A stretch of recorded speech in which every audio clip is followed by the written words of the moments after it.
আমি চাই, আমি ব্যারিস্টার ইরফান আমি চাই তোমাদের সবার সহযোগিতা চাই, যে আমি চাই যে তোমরা এখানে এসে পড়াশোনা করতেছো না, তোমাদেরকে ঢাকায় শহরে যেতে হয় না কোনো কাজের জন্য, শহরে যেতে হয়।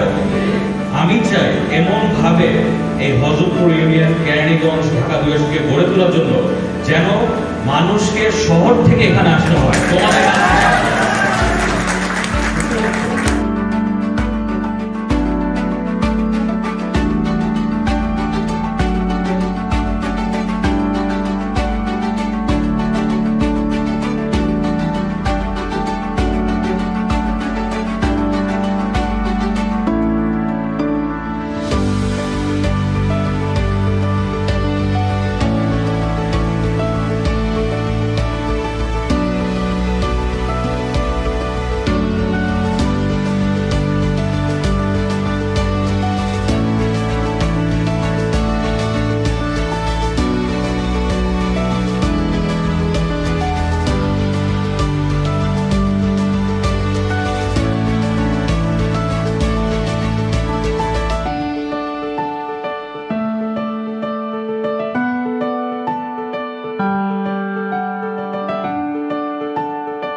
ডিগ্রি কলেজে বিদায় অনুষ্ঠান দোয়া মাহফিল এইচএসসি পরীক্ষার্থী 2025 এই অনুষ্ঠানে উপস্থিত শ্রদ্ধেয় অধ্যাপক অধ্যাপিকাবৃন্দ, উপস্থিত শ্রদ্ধেয় গভর্নিং বডি মেম্বাররা, উপস্থিত বিদায়ী শিক্ষার্থীরা এবং আমার প্রিয় ছাত্রছাত্রী ভাইয়েরা, তোমাদের সবাইকে আসসালামু আলাইকুম।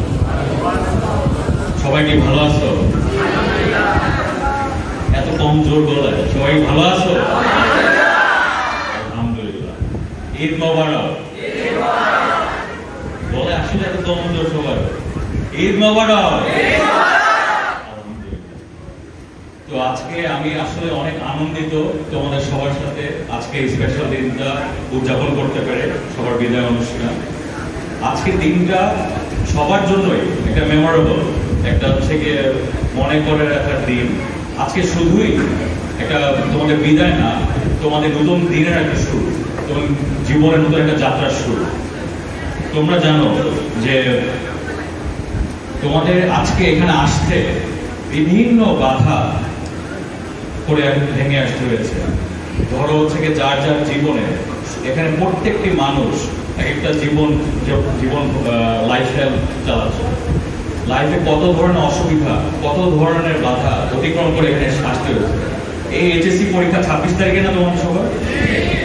আমার এরকম যখন পরীক্ষা ছিল, আমার পরীক্ষার এরকম 5 দিন 6 দিন আগে, আমি যখন রাজনৈতিক পরিবারে জন্মেছিলাম, আমার বাবা আমরুল্লাহ আমার সাহেবকে এরকম পরীক্ষার 5 দিন আগে তখন স্বৈরশাসক গণহত্যাকারী সরকার তুলে নিয়ে গিয়েছিল।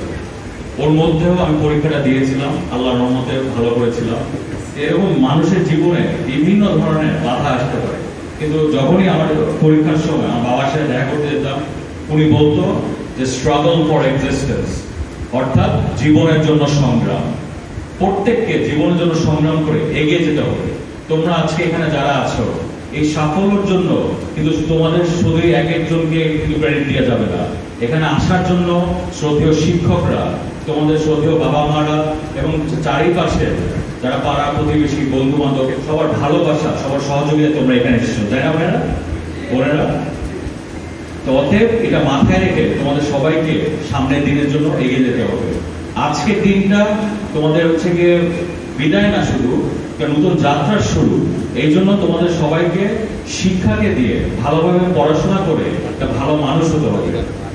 অনেক মানুষ আছে, পুরো বাংলাদেশে 18 কোটি মানুষ আছে, অনেকজনই হচ্ছে গিয়ে ভালো পড়াশোনা করে, কিন্তু সবাই কিন্তু ভালো মানুষ হয় না, তাই না?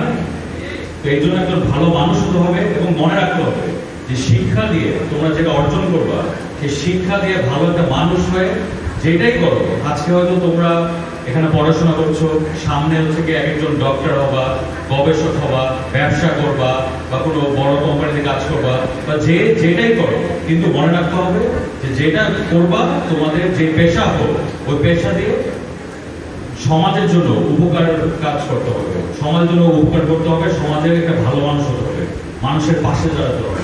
ঠিক আছে? বিশেষ করে আজকে আমাদের শ্রদ্ধেয় শিক্ষকদের জন্য আমি বলি, আপনারা হচ্ছে গিয়ে এই স্টুডেন্টদের আলোর পথ দেখিয়েছেন, এই জন্য আপনাদের প্রতি আমার গভীর শ্রদ্ধা।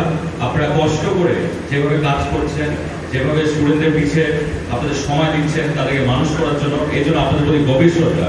এবং আমাদের একজন শ্রদ্ধেয় শিক্ষক বলেছেন তাদের কিছু অসুবিধার ব্যাপারে, আমরা ইনশাআল্লাহ আল্লাহর ইচ্ছা জনগণের সহযোগিতা যদি দেশ পরিচালনা করি, শিক্ষকদের মান বজায় রেখে, তাদের মর্যাদা বজায় রেখে তাদেরকে কিভাবে সম্মান দেওয়া যায় ওই ব্যবস্থা আমরা ইনশাআল্লাহ করব।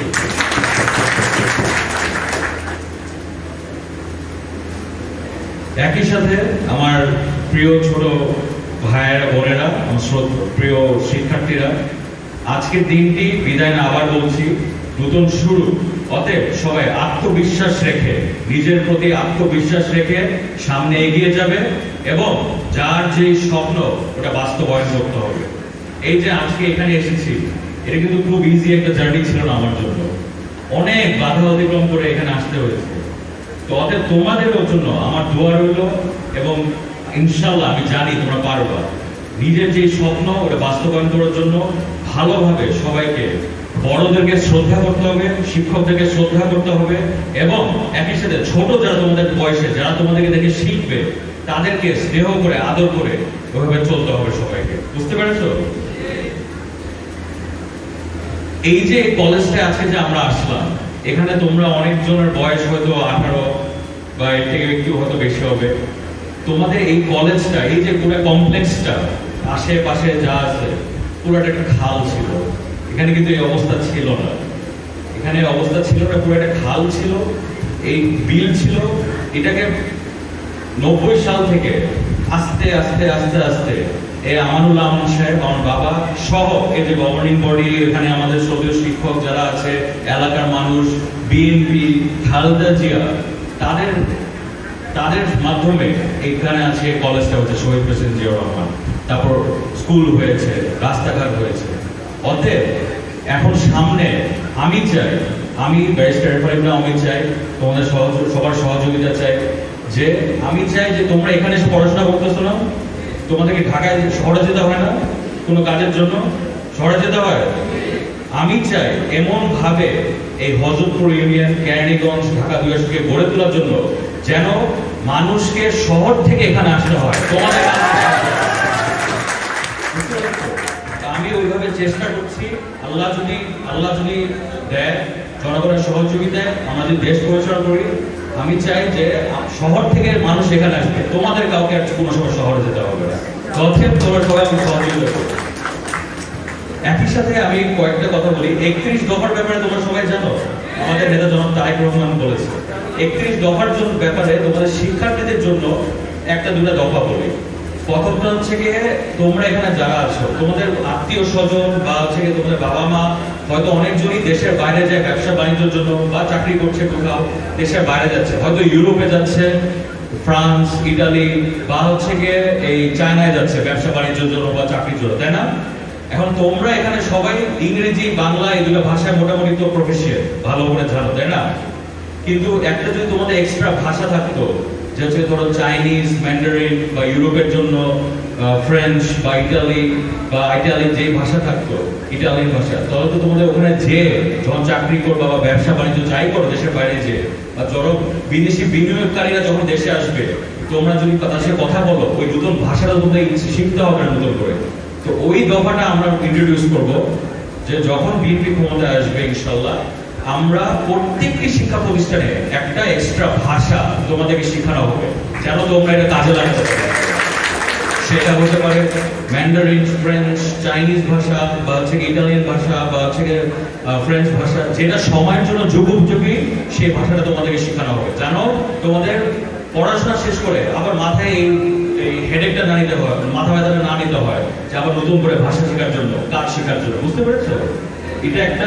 আরেকটা, তোমরা সবাই এখন এইচএসসি পরীক্ষা দিচ্ছ, সামনে হচ্ছে কি তোমরা ইউনিভার্সিটিতে যাবা, ইউনিভার্সিটির যে বিশ্ববিদ্যালয়ে যে তোমরা হচ্ছে কি ওখানে পাস করবে ইনশাআল্লাহ। পাস করার পর সবাই বিভিন্ন ব্যবসা বাণিজ্য বা যেই ধরনের কাজে তোমরা হচ্ছে গিয়ে লিপ্ত হয়ে যাও, তোমাদের তখন আমরা বিএনপি দেশ পরিচালনা করলে, আমরা ক্ষমতায় আসলে, দেশনায়ক তারেক রহমান, আমাদের নেতা জনাব তারেক রহমান বলেছে, আমরা দেশ পরিচালনা করলে তোমাদের প্রত্যেকের জন্য ইউনিভার্সিটি থেকে গ্রাজুয়েট করার পর 1 বছর আমরা শিক্ষিত সহায়তা বেকার ভাতা প্রদান করবো তোমাদের সবার। আর এখন এখানে হচ্ছে গিয়ে এই স্কুল আছে, এখানে এই ডিগ্রি কলেজ আছে, আল্লাহর ইচ্ছায় জনগণের সহযোগিতায় আমরা এখানে ইনশাআল্লাহ একটা বিশ্ববিদ্যালয় করব। এই জন্য সবাইকে ভালোভাবে পড়াশোনা করতে হবে, সবাইকে ভালো মানুষ হতে হবে, সবাইকে একসাথে থাকতে হবে, ঐক্যবদ্ধ হতে হবে। মনে রাখবা, এখানে যারা আছো আমরা সবাই বাংলাদেশী, প্রত্যেকের নাগরিক অধিকার প্রতিষ্ঠিত করে আমাদের কাজ, এবং আমাদের প্রায়োরিটি হচ্ছে গিয়ে বাংলাদেশের নাগরিক ফার্স্ট, আমাদের প্রায়োরিটি বাংলাদেশের জনগণ ফার্স্ট, আমাদের প্রায়োরিটি বাংলাদেশ ফার্স্ট। অতএব এটা মাথায় রেখে সবাই ঐক্যবদ্ধ একসাথে থাকবা, ইনশাআল্লাহ তোমাদের সবার জীবনের সাফল্য কামনা করছি এবং সামনে সবাই এগিয়ে যাবে, এটা আমার দোয়া রইল তোমাদের সবার জন্য। এবং বিশেষ করে তোমরা জানো আমাদের দলের চেয়ারপারসন দেশনেত্রী বেগম খালেদা জিয়া, গণতন্ত্রের মা, সাবেক 3বারের প্রধানমন্ত্রী, উনি অসুস্থ আছেন, তোমরা সবাই দোয়া করবে তার জন্য। আমাদের নেতা জনাব তারেক রহমান আগামী প্রধানমন্ত্রী, উনি দেশে আসছেন কিছুদিন পর, তার জন্য দোয়া করবা। এবং এই ডিগ্রি কলেজের নামটা কি? ডিগ্রি কলেজের নাম কি? শহীদ প্রেসিডেন্ট জিয়া রহমানের আত্মার মাগফিরাত কামনা করবা এবং তার জন্য আল্লাহ তাআলা যদি ভেস্তে নসিব করে তার জন্য দোয়া করবা। ঠিক আছে ভাইয়েরা, বোনেরা? আর আরেকটা জিনিস সবার জন্য, আমার শিক্ষার্থী ভাই বোনেরা, সবার জন্য একটা message, student life is the best life. তাই না? এই কথাটা সবাই মনে রাখবা। আমি যখন তোমাদের সমান ছিলাম, আমি তখন চিন্তা করতাম বড় হবে কবে, বড় হবে কবে, বড় হয়, কিন্তু এই দিনগুলা খুব মনে আসে, মিস করি। তো অতএব প্রত্যেককে আমি বলছি, স্টুডেন্ট লাইফটা এনজয় করবা, শিক্ষকদেরকে, আমাদের সৌজন্য স্যার এবং ম্যাডামদেরকে শ্রদ্ধা করবা, ছোটদেরকে স্নেহ করবা, লাইফ এনজয় করবা, তোমার পড়াশোনা ভালোভাবে করবা, বাবা মাকে শ্রদ্ধা করবা, এবং এলাকাবাসী যারা আছে তাদের সাথে হচ্ছে গিয়ে তাদের মুখ উজ্জ্বল করবা ভালো করে পড়াশোনা করে। ঠিক আছে? তো ওইভাবে তোমরা সবার জন্য দোয়া রইল। বাসায় তোমাদের বাবা মার প্রতি আমার সালাম জানাবা, বাবা ব্যারিস্টার সাহেব আপনাদেরকে সালাম জানিয়েছে। এবং আমার দোয়া রইল প্রত্যেককে জীবনে আগে এগিয়ে যাবা এবং ভালো কাজ করবা, সমাজের জন্য ভালো কাজ করবা, ভালো মানুষ হবা, এবং তোমাদের শিক্ষা হবে আমাদের দেশের শক্তি, এবং তোমাদের সফলতা হবে আমাদের গর্ব। অতএব তোমরা ওইভাবে সবাই সুন্দরভাবে পড়াশোনা করো। আর 5-6 দিন বাকি তোমাদের পরীক্ষার। বেস্ট অফ লাক, ভালোভাবে পড়াশোনা করো, দোয়া রইলো, আর আমার জন্য একটু দোয়া করো। ঠিক আছে?